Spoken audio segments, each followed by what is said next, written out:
Hola, ¿qué tal? Los seguidores del canal que me seguís en Instagram ya sabréis que juego a voleibol. Hoy voy a jugar un partido, pero antes quería presentar este vídeo. Hoy hablaremos sobre el deporte y aprenderemos estas palabras.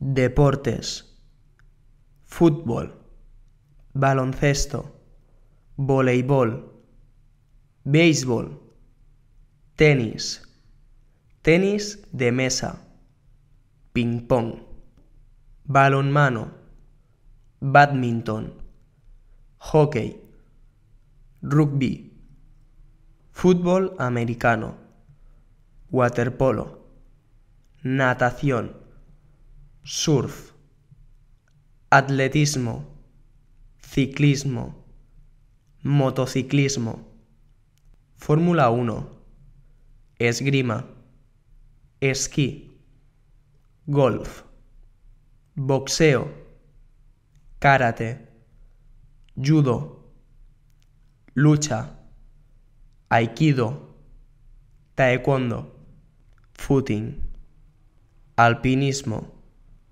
remo, gimnasia, escalada, submarinismo, pesca, salto, bolos.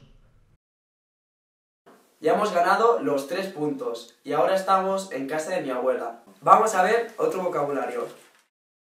Campo, pista, piscina, ring de boxeo, árbitro, pelota, balón, uniforme, zapatillas de deporte, equipamiento, marcador, trofeo, premio, raqueta de tenis, patines, guantes de boxeo, palo de golf, casco, red, espada, bate de béisbol, ganar, vencer, perder, empatar, calentar, apoyar, animar, aplaudir, ganador,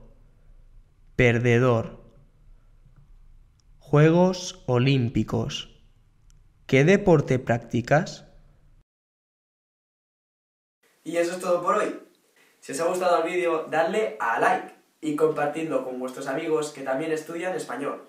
Adiós y hasta pronto.